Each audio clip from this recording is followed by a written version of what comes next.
好你个沈巍，长本事了！既然你这么有能耐，那就给老子滚出这个家！我们大房吵吵闹闹成何体统？沈老大，你真要把事情做绝？村长，您刚才没看见，这死丫头连我都敢打。这年头地里颗粒无收，我家马上就要断汤了，拿什么养他们3个半大孩子？既然他这么厉害，那就让他自己带小崽子去，这可是他自己要求的。李大伯虽然做事不地道，但如今这光景，你若真带着2个小子分出去单过，可是要饿死在路边的。村长爷爷，他刚才要未经官府私卖我妹妹，我本该送他去见官。你敢！但念在同宗同源，我不想让村子背上恶名，这事我可以不计较。但是这个家我必须分，我净身出户只要1样东西。你要什么？我要村西后山那座废弃的水磨坊。破磨坊？那地方背靠深山，常有野兽出没，连个遮风避雨的屋顶都没有啊！好，村长您听见了，这可是他自己说的，给他马上立字据，断了这关系。丫头，你可想好了？那地方连口吃的都刨不出来，你一个姑娘带着2个奶娃娃。想好了，有手有脚，老天爷饿不死瞎家雀，还请村长爷爷成全，做个见证。罢了，拿纸笔来，立分家文书。走走走，别赖在我们家门口。张姐，我们真的要去那儿吗？木儿饿。张姐，希儿不饿，希儿可以喝水。放心吧，那地方长姐来说可是风水宝地。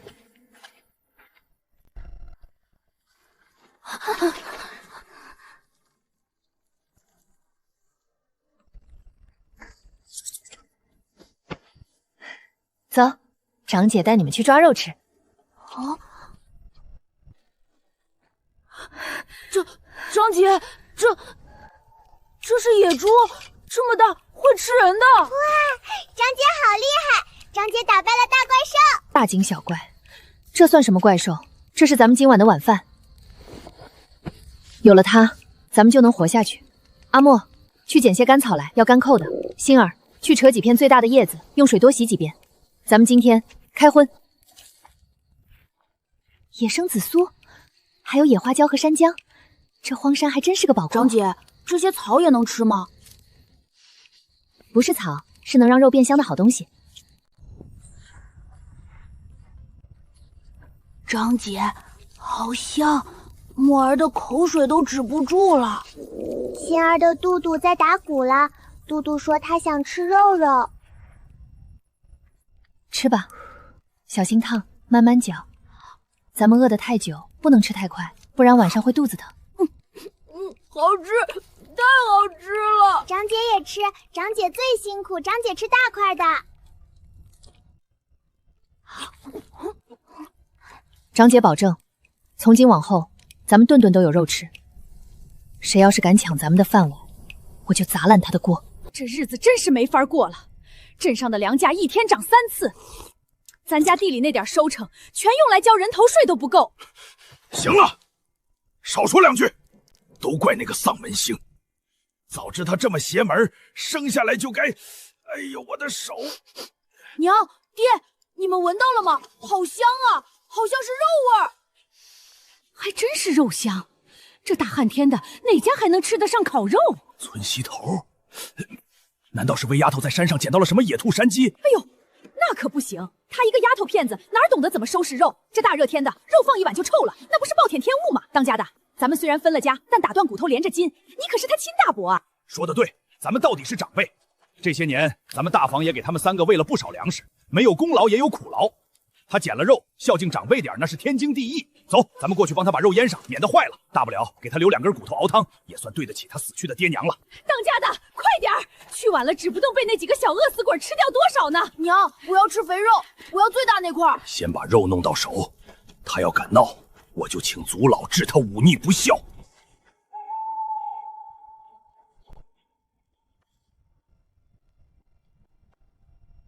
果然，这世上最好猜的，就是贪小便宜的人心。张姐，有人来了！阿莫，带着妹妹退到石磨后面，不管听到什么声音都别出来。长姐教你们的第一课：遇到喜欢抢食的野狗，不要跑，你只要手里握着比它牙齿更硬的棍子，它就只敢夹着尾巴叫唤，不敢真咬人。我的老天爷，这么多猎物，你从哪儿弄来的？哎呦，丫头，你运气咋这么好？不过这猪肉可不是你们几个孩子能处理的，这腥味儿要是引来豺狼虎豹可咋办？伯娘真是替你们操碎了心，你们小孩子吃多了肉，你个死丫头！伯娘的手要是实在闲得慌，我不介意帮你把它钉在这柱子上。我怕你这背篓太小，装不下我这头猪。你怎么跟长辈说话的？我们好心好意来帮你，你这是什么态度？你今天要是不把肉给我，我就去请族老，治你一个忤逆不孝的罪名。大伯是不是年纪大，记性被狗吃了？几个时辰前，村长和族老刚做了见证，分家文书上写的清清楚楚，生死由命，绝不攀扯。你们要是出门急忘带脑子了，我不介意明天把文书贴在县衙门口，让县头爷帮你们好好回忆回忆。这山是村里的，这猪有村里一份，你吃肉，长辈喝糠，这天下就没这个规矩。今天这肉就算不全拿走，你也必须分我们一半。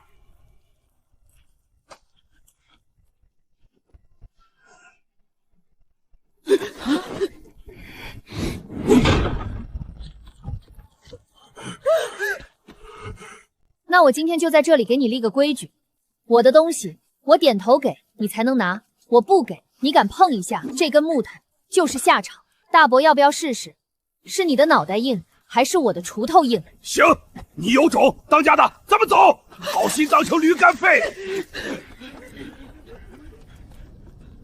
张姐，你刚才太厉害了，大伯他们估计吓坏了。对付喜欢道德绑架的人，废话是没用的。当你有绝对的力量，他们的道理都会变成放屁。好了，回去睡觉，明天一早咱们干票大的。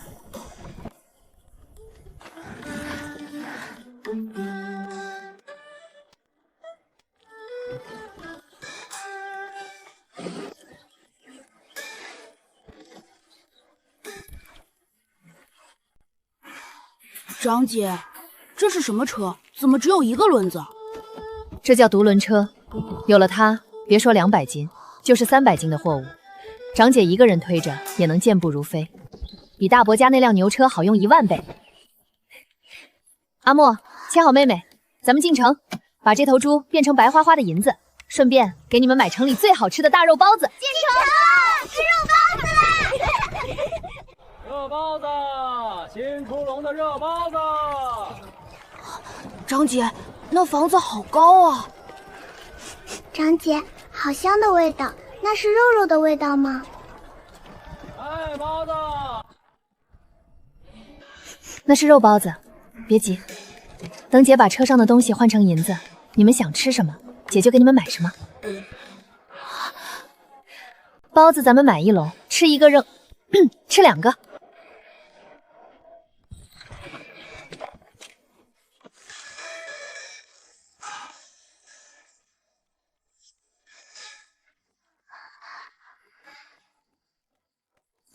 来了！去，后厨种地，要饭去前街城隍庙。今儿酒楼还没开张，没剩饭施舍给你们。钱掌柜，我不讨饭，我来送财。200斤的上等野猪，刚断气不到4个时辰，这买卖，醉仙楼接不接？嚯，这么大的野猪，这可是稀罕物。东西是好东西，不过嘛，丫头，你这可是野猪，野猪肉质柴得很，最要命的是那股子土腥味儿，镇上的贵人们舌头可刁，根本咽不下去。我若是收了，后厨还得费大功夫去腥。这样吧，看你们几个孩子可怜，10文钱1斤，我全包了。你骗人！村长爷爷说过，镇上的猪肉20几文，我姐的野猪这么大，你才给10文，你是黑心商人！嘿，你这小毛孩子怎么说话的？家猪那是吃细糠长大的，野猪能一样吗？10文钱，爱卖不卖，不卖赶紧推走，别挡着我酒楼进厨。钱掌柜，买卖不是这么谈的，这头猪正值壮年，满山乱跑，肌肉紧实，这叫走地肉，吃的是嚼劲。再看这五花肉，肥瘦相间，层次分明。这前排骨，骨小肉多，您是行家，这肉若放在醉仙楼，能做多少硬菜？您心里比我清楚。丫头，你懂得倒是不少，但我还是那句话，野猪的腥膻味去不掉，再好的肉里也是白搭。如果我能去掉这股腥膻味，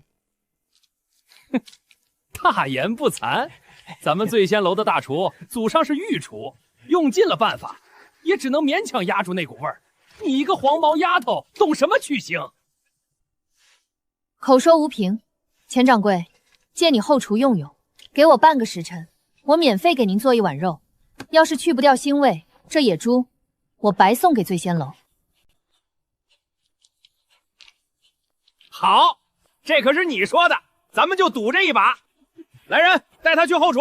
哎，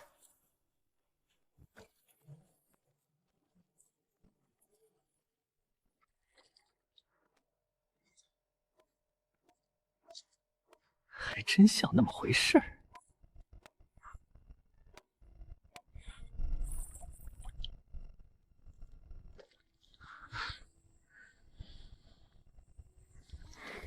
这叫焯水去血沫，是去腥的第一步。哎，这丫头疯了吧？炖肉放这么多糖，那不成甜糕了吗？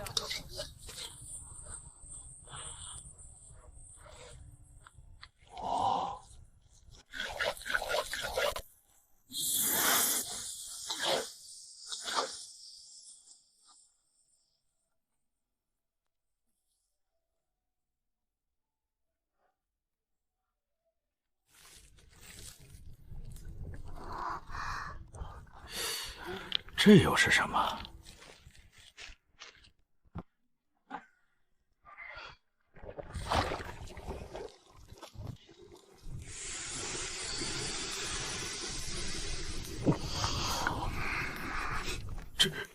这是什么味道？为什么没有一点点腥骚气，反而香得让人脑壳发晕？我的娘哎！这要是端到桌上，客人们不得抢疯了？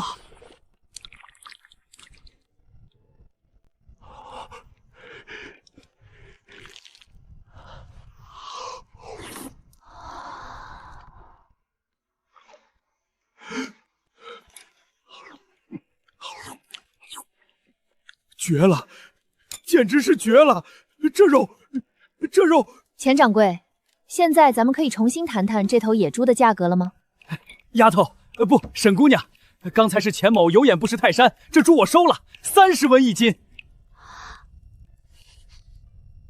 我这门手艺和去除腥味的秘方，钱掌柜难道不想买断吗？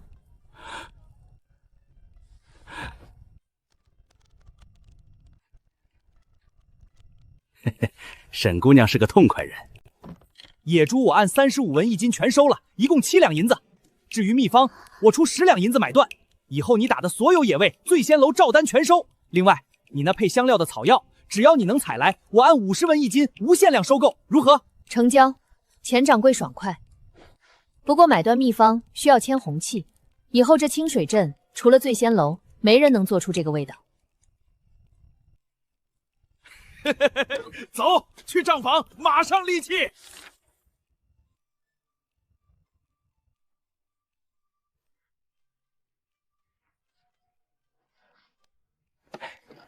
沈姑娘，17两银子，您收好。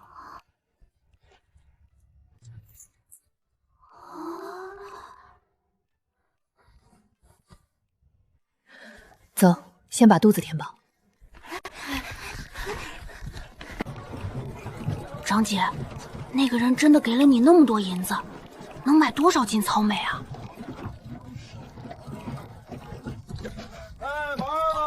买什么糙米？长姐说了，今天吃肉。老板，给我来10个皮薄馅大的纯肉包子，要刚出笼的热乎的。吃肉包子喽！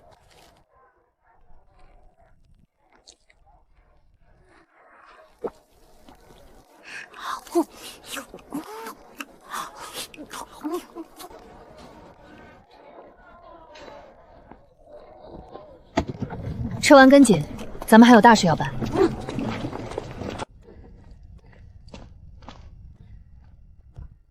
我要特制铁锯条，几十根长短不一的金铁钉，还要铁楔子，越结实越好。小姑娘，你会用？你只管打，尺寸差1分我都不要。100斤大米，50斤白面，再称足盐吧。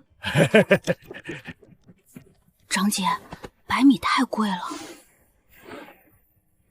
以后咱们吃饱，也要吃好。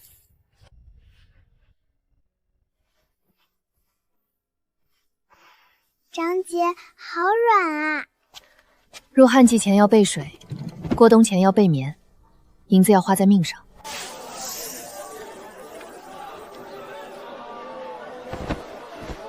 这丫头买东西真邪门，不讲价，可样样都挑得准。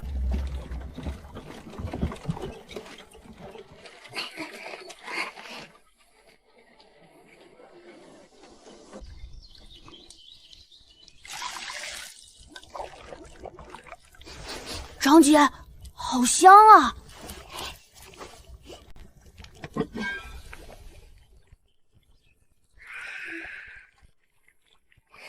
喜儿这辈子都没见过这么白的米汤，像天上的云彩一样白。快吃，吃饱了，今天长姐要给咱们家变个大戏法。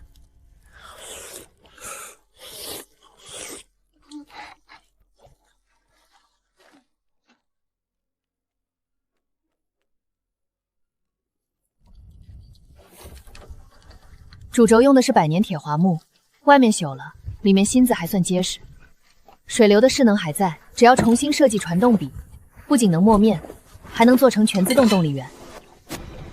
工具对了，活就能成。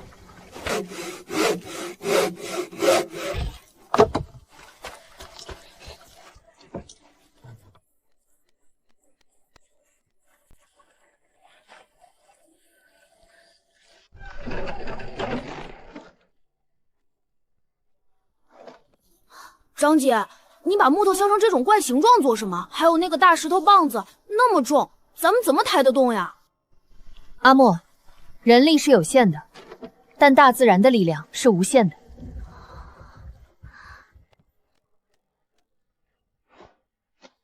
站远点，长姐开闸。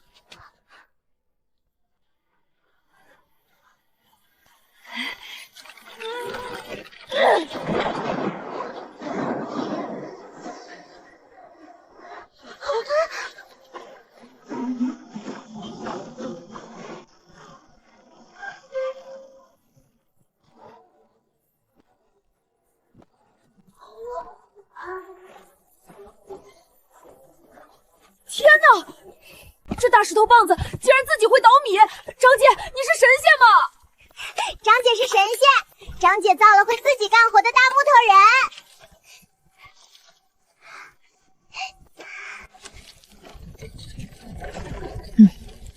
这叫全自动水力脱壳机，以后麦子倒进石臼，它自己就能蜕壳，不但省去加工费，以后还能反过来接村里人的生意。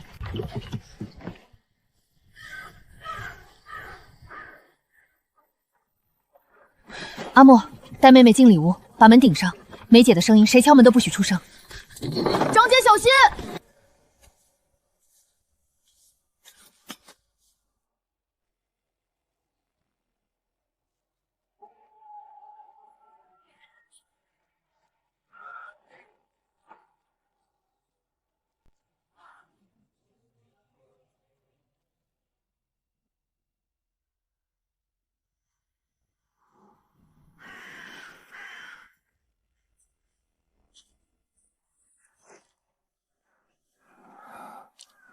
脉搏微弱，受了内伤，还中了神经毒素。放着不管，最多1刻钟就得凉凉。说，谁派你来的？可是那老匹夫的探子。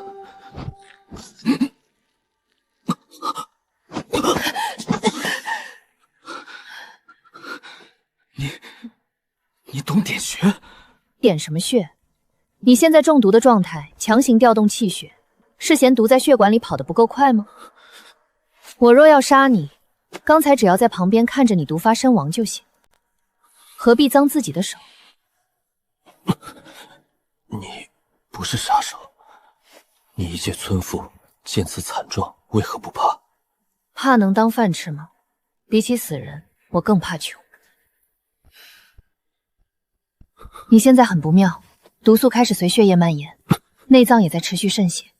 现在能保你命的只有我，但我的规矩是，从来不救白吃白喝的废物。好大的口气！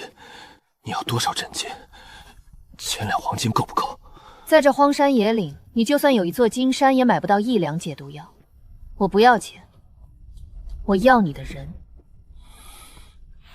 放肆！你可知我是谁？管你是王公贵族还是通缉犯，在我这儿，你就是水磨坊未来的灵公。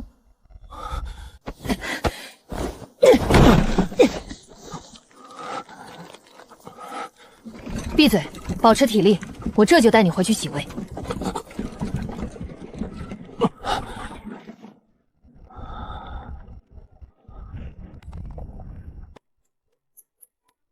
张姐，他会死吗？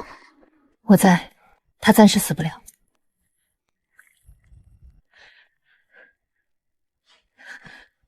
喝下去，这东西能吸附你冒腔一行道里还没进入血液的毒素。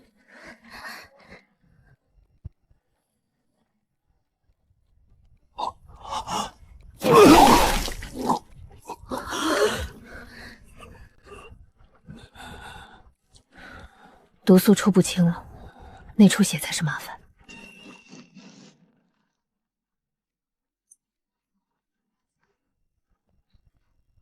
张姐，你要用那个做什么？这是为了刺激穴位，减缓他体内的出血。别眨眼。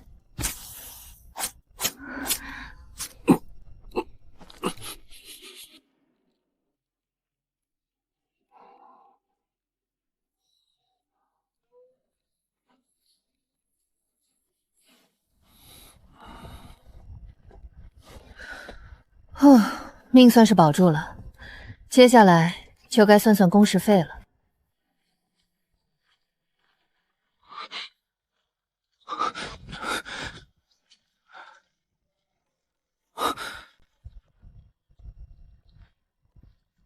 醒了，生命力比王八还顽强。你到底是什么人？普通的村妇绝不可能懂得这种疗伤之法。我是你的债主，别端着你那副老爷架子。到了我的地盘，就算条龙你也得给我盘着。你这是何意？字面意思，我花了3个时辰抢救你，用了我半锅开水，还有独门秘制药材木炭，这些费用你得肉偿。放肆！你可知？我不知道你是谁，也不想知道。追杀你的人已经被我顺手埋了。从明天起，只要你还能喘气，就给本姑娘起来干活。看见外面那架水车了吗？旁边还要建3个木质引水起和2个大型鼓风机。这些需要力气的粗活全包给你了。吃我的白米饭就得给我出卖劳动力，懂吗？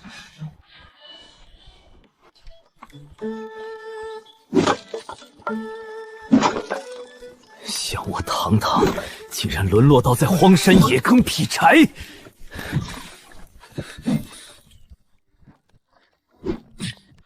大个子哥哥，你别偷懒哦！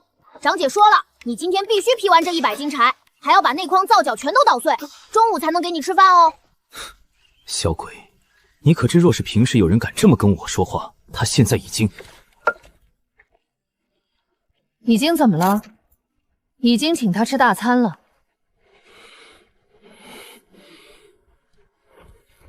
大个子，别对着孩子耍威风。你的内伤是我稳住的，毒素虽然清了70%，但心脉还在自我修复。多干点体力活，促进血液循环，对你有好处。你这女人哪来这么多古怪的歪理？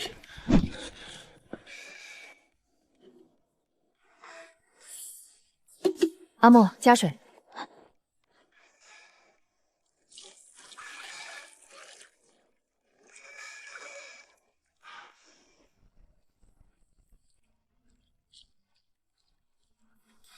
滑腻，有招绕力，很好。高浓度的天然碱水提取成功。你弄这些秽物做什么？还嫌这破墨符不够脏？没文化真可怕。去，把锅里熬好的野猪油端过来，顺便把山茶花的花瓣捣成汁。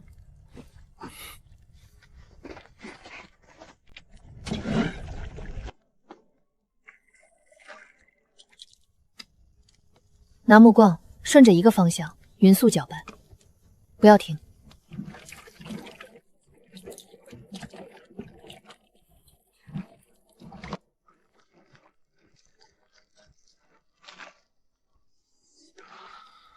别停，速度要稳。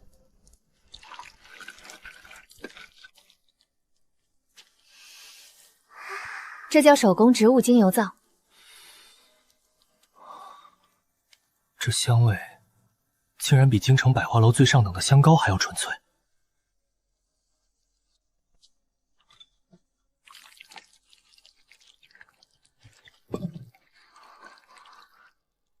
去污能力是皂豆的10倍，不伤手，还能持久留香。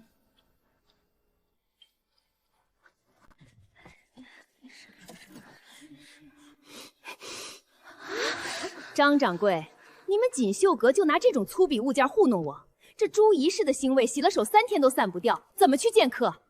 哎呦，王夫人，您息怒。这年头，连猪都瘦得没2两肉，能凑齐这些皮件做香姨子已经不易了。我特意让人多加了桂花粉，您凑合着用。用发臭的猪下水洗脸，加再多桂花粉也掩盖不了腐败的细菌。各位夫人若想肌肤细滑留香，不如试试我的东西。哪里来的乡野丫头？这是你随便插嘴的地方吗？锦绣阁不施舍叫花子，赶紧出去！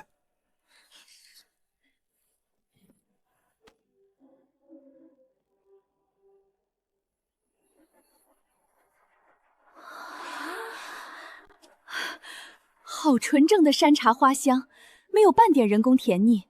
这是什么香膏？为何形状如此奇特？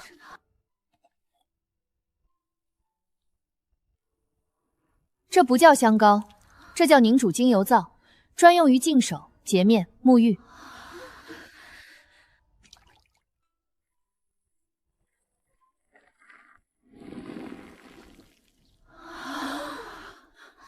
早豆可起不了这样的沫。天哪，洗得竟如此干净，而且手背一点也不干涩，滑腻如纸。更神的是，这香味像从骨肉里透出来的一样。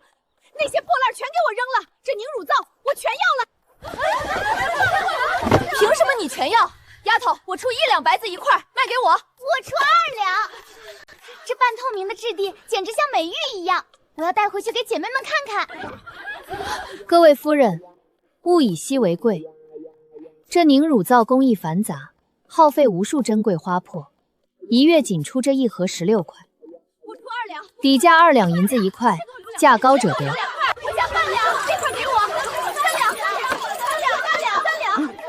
我最上等的香姨子也不过几百文一块。4两，这块我要，再加4两，我加半要，再加4两。清水镇独家代理，每月100两银子，我要现银，也要铺里的位置和口碑。成，以后锦绣阁只卖姑娘的凝脂精油皂。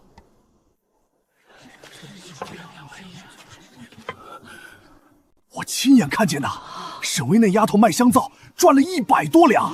大旱年100多两，几百亩良田都买得了吧？村长说那死丫头今天发了横财，足足100多两银子。她一个黄毛丫头，守着这么多钱也是遭贼，不如孝敬了老子。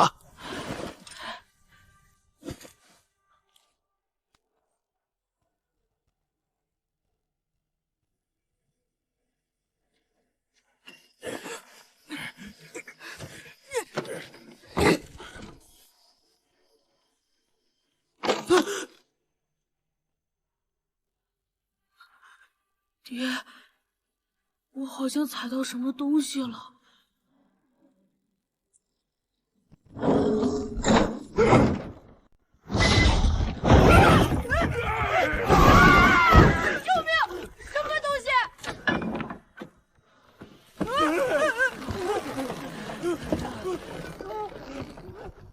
大伯，半夜3更，带着撬棍和迷香来拜访已经分家的侄女。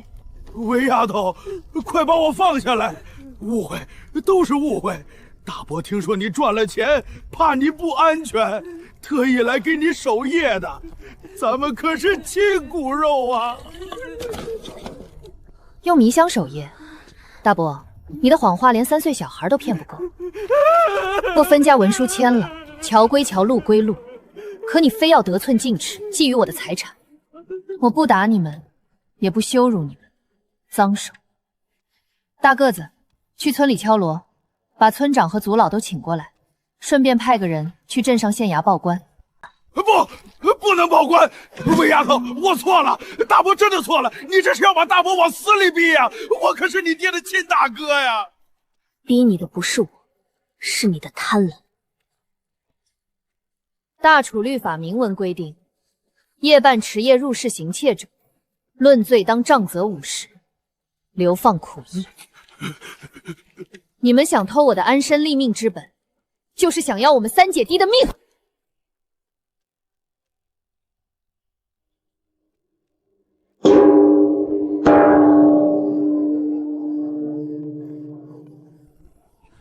出啥大事了？水磨坊那边敲锣，都别愣着！青兆年跟我去看看。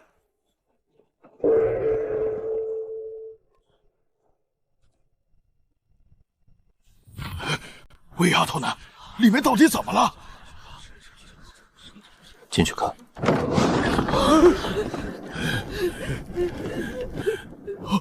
我的老天爷！墙上挂着的是什么大丑？不对，那是人，是沈老大和耀祖。真是沈老大，这怎么掉墙上了？村长，救命啊！韦丫头疯了！乡亲们，快把我放下来！我的老腰都要断了！韦丫头，这到底是怎么回事？就算你们分了家，你也不能动用私刑把你大伯吊起来啊！您不妨问问我这位好大伯，半夜3更带着迷香和撬弹翻我家后窗，是想做什么？真的是撬棍，还有迷香，这可是毛贼才用的下作手段啊！我没有，撬棍是拿来防野兽的，迷香是用来熏蚊子的，我是来给他守夜的。熏蚊子？大伯，你的谎话连3岁小孩都骗不过。赵捕头，人赃并获，请您定夺。来人，押回县衙，明日一早请县太爷过堂。大旱之年还敢入室抢劫，不杖擦30去修高河，简直没有王法！我不想去修河堤，沈巍，堂姐，我错了。做错事就要接受律法治罚。从你们拿着迷香爬上窗槐那一刻起，我们就只有原告和被告的关系。韦丫头，你说要买地，这片荒滩100多亩，地势低洼，常年积水，土壤发苦发涩，种什么死什么呀！现在又是大旱，这地硬得像石头一样。你手里有钱了，去买村东头的水浇地多好啊！上等水浇地10两银子1亩，我这点钱买不了多少，而且我不能去抢乡亲们的饭碗。我就要这片荒滩，100亩，我按1两银子1亩的市价全买了。100亩？你疯了！100两银子砸进这片死地里，连个响都听不到啊！村长爷爷，钱在这儿，麻烦您明天去一趟县衙，帮我把这100亩荒滩的地契过户到我名下，这是合法买卖，县衙还会感谢咱们村增加一笔荒地税收。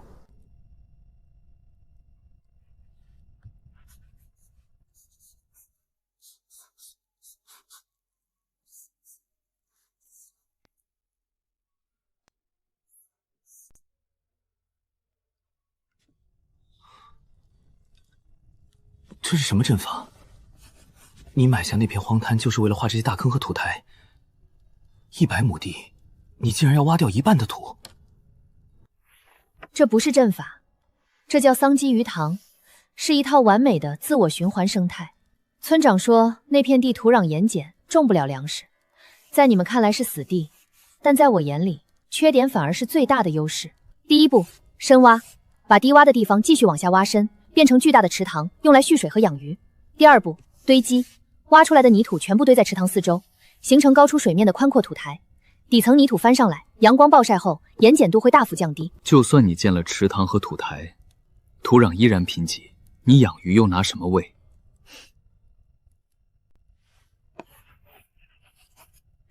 这就到了最核心的第三步，生态循环。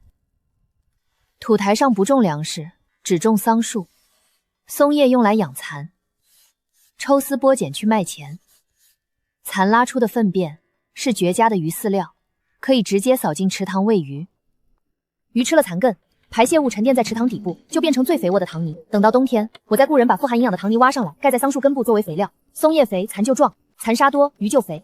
塘泥沃，桑更茂。这就是一个不需要外界施加任何肥料就能生生不息的完美闭环。大个子，别发呆了。从明天开始，这不仅是农庄，更是一个庞大的工程基地。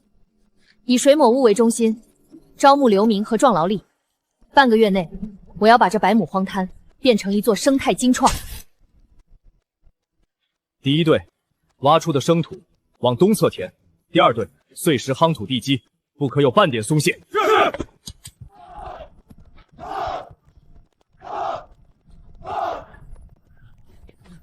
大个子，工程进度不错，今天工地的调度就交给你了。我要带阿莫去一趟县城。县城？你不是要建农庄吗？带这小子去做什么？去读书。清水县最好的清风书院。我父母以前常说，哪怕家里砸锅卖铁，哪怕只能穿打补丁的衣服去车间做工，也绝不能让孩子做个不识字的文盲。知识才是唯一能让人跨越阶层的武器。长姐放心，木儿一定好好读书，以后考状元，保护长姐和妹妹。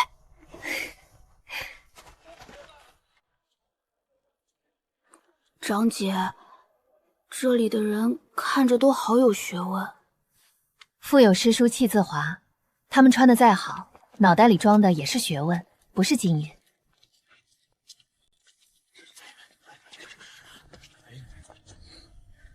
咱们凭真本事来求学，不比任何人矮一截。这位姑娘，这里是清风书院，不是集市，闲杂人等请勿入内喧哗。这位小哥，我带家弟前来求学，想拜见林山长。规矩我懂，这是拜帖，还请通报。姑娘，不是我不通报，书院收学生，一要看家学渊源，二要过入学考核。书院乃有教无类之地，我何时定过不看天分只看家世的规矩？你这童子，休要坏我书院名声！山长息怒，学生知错。老夫就是林玉山，姑娘，你为弟求学，精神可嘉。但这童子方才说的也没错，你弟年纪尚小，又无启蒙基础，若强行担班，只会如听天书，反而毁了信心。山长此言差矣，我弟弟虽然没读过圣神书，但他懂得辨别野菜毒草，懂得计算。真正的学问本就该脱胎于民生，用于民生。若书院只收背熟4书5经的富家少爷，那教书育人的育字又体现在何处？好一个脱胎于民生！姑娘口齿伶俐，见识不凡，想必家学渊源。没有渊源，父母皆是靠双手做工的普通百姓。既然你说他懂得计算，那老夫今日就考考他。我清风书院不仅重文章，更重算学。我出一题，若他能答出，或者你这做长姐的能替他答出，我便破例收他入书院。山长先亲自出题。长姐，别怕，山长请出题。既是求学，便不问出身，只问心智。题目不难，却最考根基。你们也听着，别只会背书，不会算账。山长爷爷，木儿愿意先试，若我不会，再请长姐教我。好，那老夫便出题。听好，今有鸡翁1值钱5，鸡母1值钱3，鸡雏3，值钱1。凡100钱买鸡100只。问：鸡翁、鸡母、鸡雏各几何？长姐，要算盘吗？不用。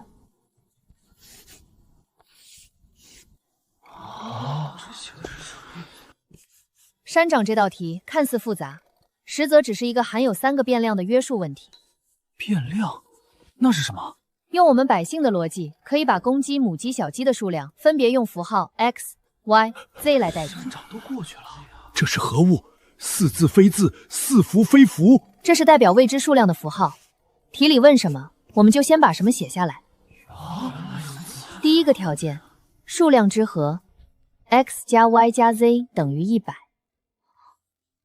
第二个条件，价格之和 5x 加 3y 加3分之等于100。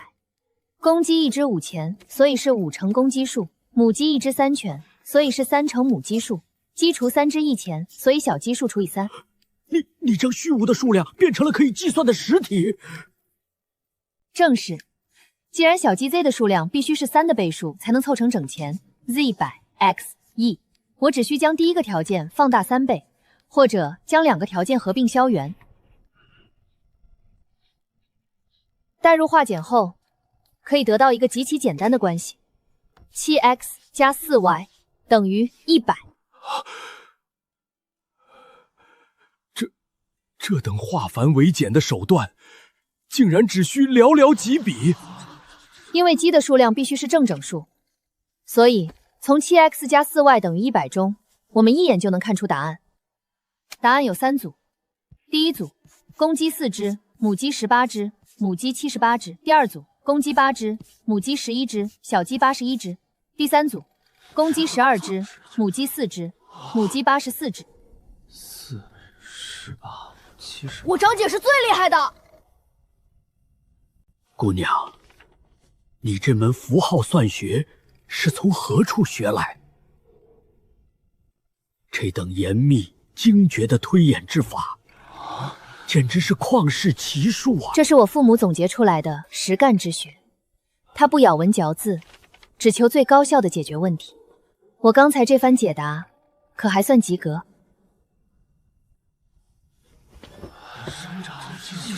姑娘大才，老夫今日是坐井观天了。你父母总结出的这套实干之学，堪称算学宗师。方才是我等眼拙，沈姑娘，请受一礼。有如此才华绝代的长姐教导，这孩子的心智与逻辑定非常人能过。从今日起，沈墨不仅免去所有束修，且直接编入我的内室弟子班，由老夫亲自教导他读书识字。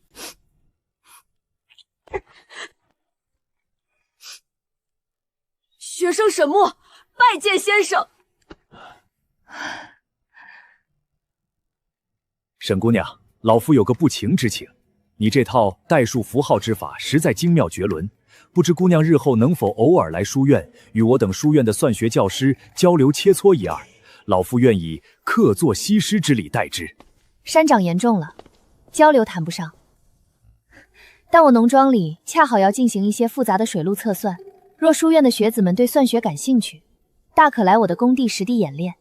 理论结合实际，才是真学问。哈哈哈哈哈！好一句理论结合实际。沈姑娘放心，待你农庄开工，老夫定派书院最精通算术的弟子去助你一臂之力。再不下雨，地里的庄稼可就全完了。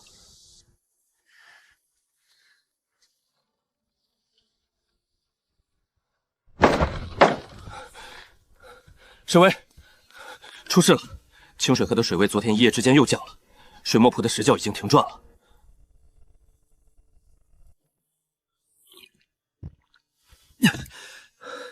更糟的是农庄，池塘挖好了，桑树苗也种了，但河水太低，根本流不进水渠。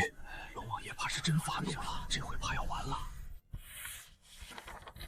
龙王爷不管事，咱们就自己管。河水低流不上来，那咱们就把它抓上来。要是河里彻底没水了，咱们就去地底下吸水。抓上来，怎么装？这叫龙骨水车。你看这木板，一节连着一节，像不像蜈蚣？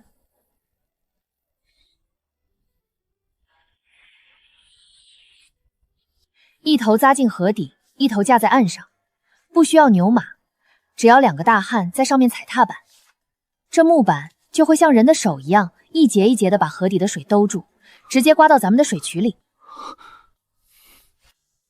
只要人一直踩，水就源源不断的爬上来。这简直是抢水的神器啊！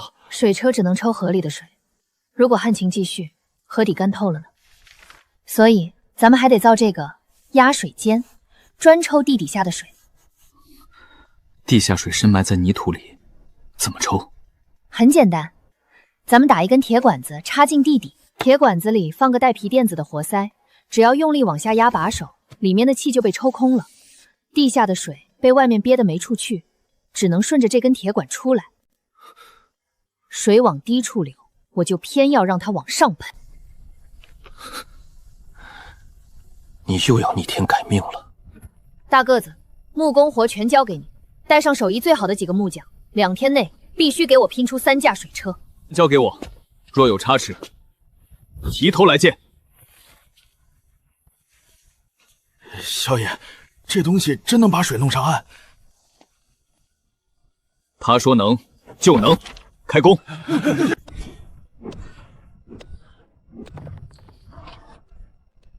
李师傅，别打锄头了，接个能救命的大活。沈姑娘，你要打一个这么长的空心铁桶，这内壁还要滑溜的挂手，这得耗费多少人力去打磨？绝对不可能。不用手工打磨，你用细沙子和粘土捏个实心的圆柱子，外面抹上草木灰防粘，把铁水浇在这个沙柱子外面，等铁水凉了，一锤子把里面的沙柱敲碎倒出来，这铁桶里面自然就滑溜溜的了。妙啊！用沙子做芯子，事后敲碎。加炭，起炉。沈姑娘，你这法子简直神了！老汉今天就是不睡觉，也把这铁疙瘩给你倒腾出来。又是断水，清水河快干到底了，几万亩良田眼看就要颗粒无收，再这样下去，百姓就要去啃树皮了。本官愧对这方百姓啊！大人，奇闻啊！村西头那个农女沈薇买下的100亩盐碱滩，竟然在往里灌水！胡说八道！清水河都快见底了，水底距离河岸那么高，他拿什么灌水？难道水还能自己爬上岸不成？大人，下官亲眼所见啊！那黄滩上建了几条木头巨龙，人在上面一踩，水就哗哗的往上翻。快备马，本官要亲自去看看。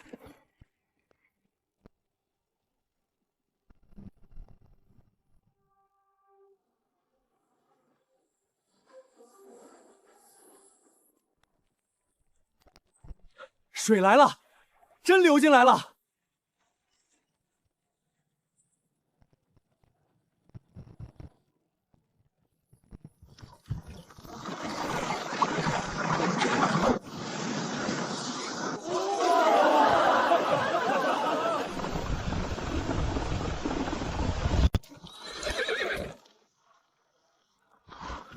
大人，您看，下官没骗您。我的老天爷，水竟然真的被刮上来了！大个子，用力往下压，把里面的气给我抽干。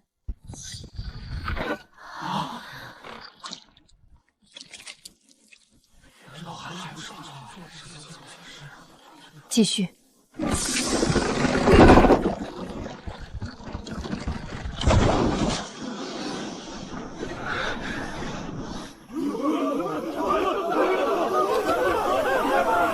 出水了，地底下冒水了！有救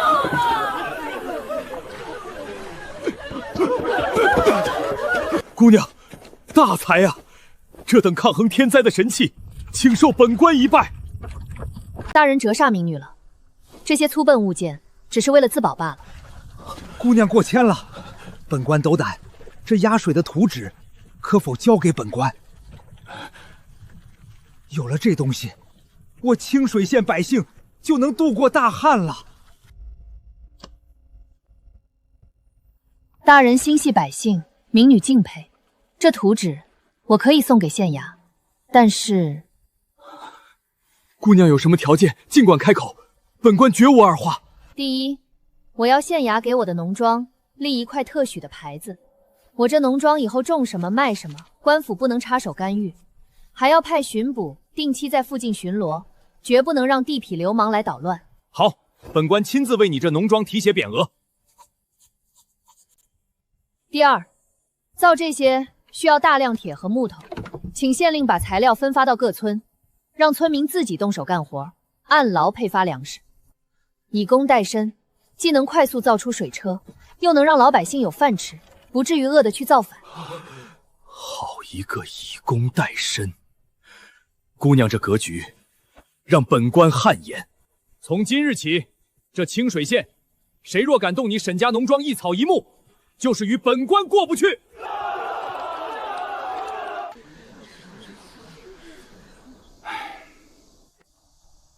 乡亲们，一会儿都好好说话，千万别摆什么长辈的臭架子。村长放心，我们晓得好歹，绝不生事。村长爷爷，各位叔伯婶娘，这大热天的，怎么都聚在我农庄门口？乡亲们的地快旱冒烟了，再不浇水，全村人都得活活饿死啊！这是全村凑出来的，求你开水闸，给东头的地里分点水吧。村长爷爷，大家的心意我领了，但这些银钱和首饰你们拿回去。魏丫头，你是不是还在怪大家以前没帮衬你？大家伙那是家里揭不开锅，真不是存心的呀。您误会了，大家看清楚，村东头离这里足有3里远，中间隔着高低不平的土坡，我就算打开水闸，水也流不到你们地里。对啊，隔着3里地呢。大家别慌，水流不过去，咱们就挖一条主干渠，连通村东头的每一块地。修3里长的水渠，这得耗费多少人力？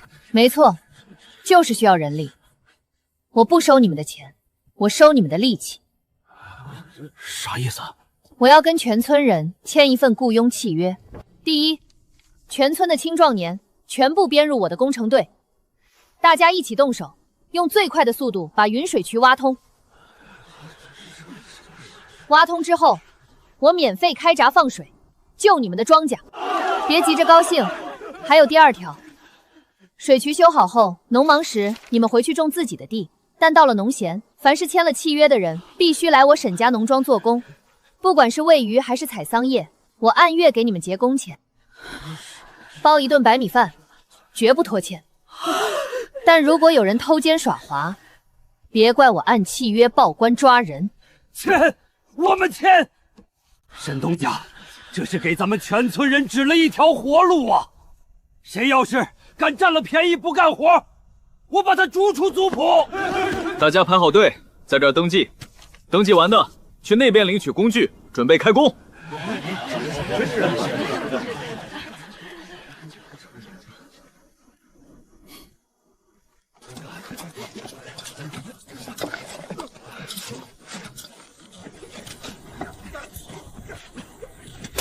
再挖一段，水就能到我家地头了。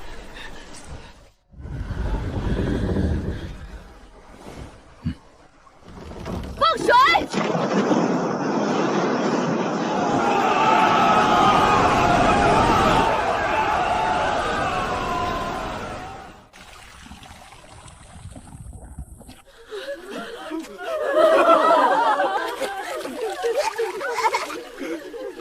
活了，咱们的地活了。大人，一村的命真被他救回来了，奇迹！这简直是千古未有的奇迹！一个15岁的农家女救了整整一个村庄的百姓，本官必须立刻上奏朝廷。我要亲自向皇上为沈巍请功。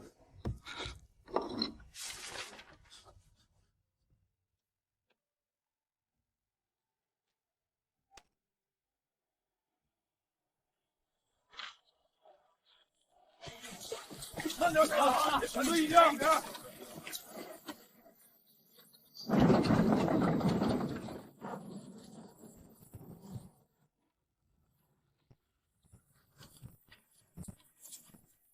东家真是神了，这几千斤的东西推起来跟玩似的。后头那车慢一点，别顶上。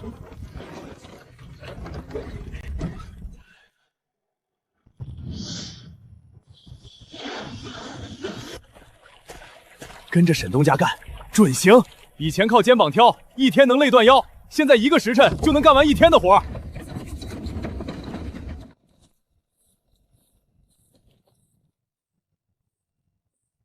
圣旨到！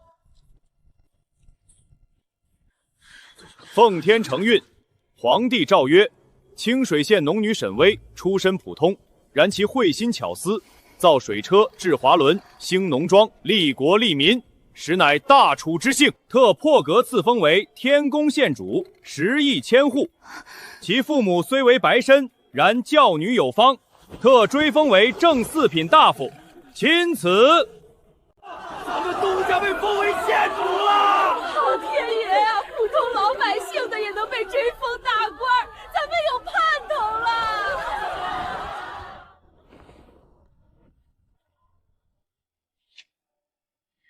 臣女沈薇，谢主隆恩。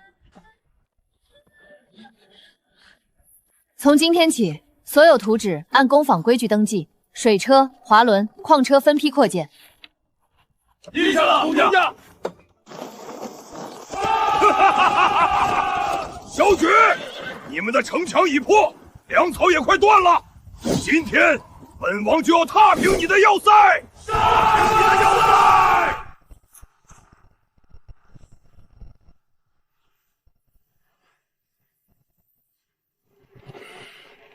侯爷，敌军快到射程了！天宫营，让他们见识一下什么叫真正的时代碾压。放！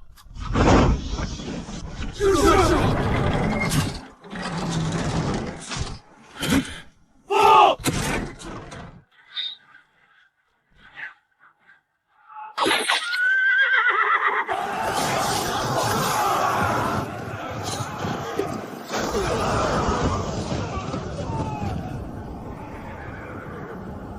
怪物！大楚不造车吃人的怪物！快撤！撤！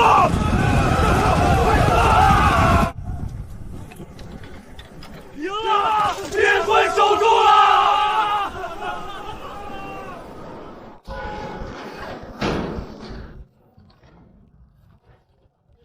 破绽先清路，北边来的原料别堵在主道，印章对完再入库。是。这批先往北库送。北进钢料走水路转陆地，3日内必须到。是，二小姐。这里的齿比不能再大，误差会被放大到整套钟表。记下，按少东家的算法改。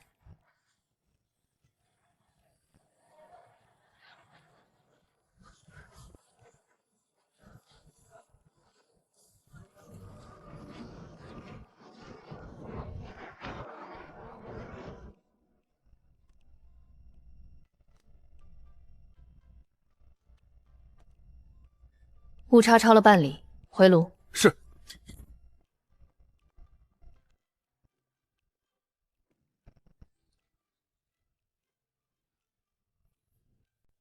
北境已定，我用你造的连弩，只用了1刻钟，就把他们打回了老家。大楚国至少有50年的太平了。50年太平，那只是个开始。大个子。我把你叫回来，不是为了听捷报的。你看看这个，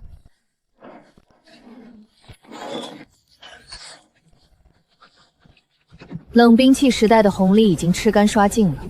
接下来，我要用这个东西，彻底烧退这个时代的血液。我要让大楚国的铁轨铺满每一寸土地。